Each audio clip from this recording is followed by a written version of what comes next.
ரோமர் 5ஆம் அதிகாரம் 17 பாருங்க. அல்லாமலும் ஒருவனுடைய மீறுதலினாலே அந்த ஒருவன் மூலமாய் மரணம் ஆண்டு கொண்டிருக்க. எல்லாரும் சேர்ந்து வாசிங்க.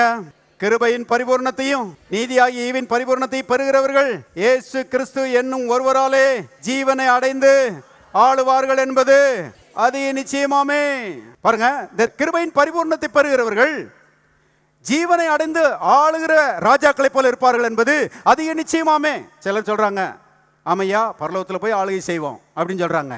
இது பரலோகத்தின் ஆளுகை பற்றி பேசுகிற வசனம் கிடையாதுங்க. இயேசு கிறிஸ்து என்னும் ஒருவராலே ஜீவனை அடைந்து இந்த பூலோகத்திலே ராஜாக்களை போல அரசாளுவார்கள் என்று இந்த வசனம் நமக்கு போதிக்கிறது.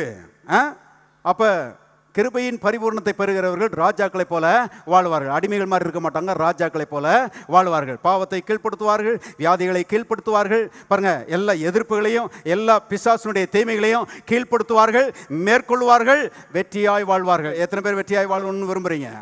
பாருங்க, அப்படிப்பட்ட வாழ்க்கையை கர்த்தர் பாருங்க கிருபையின் பரிபூர்ணத்துக்குள்ளே வைத்திருக்கிறார். எல்லாரும் கரங்களை எடுத்து சொல்லுவோம். கிருபையின் பரிபூர்ணத்தை பெறுகிற நான் இந்த உலகத்திலே இயேசு கிறிஸ்துவினாலே ஜீவனை அடைந்து ஆளுகை செய்வேன்.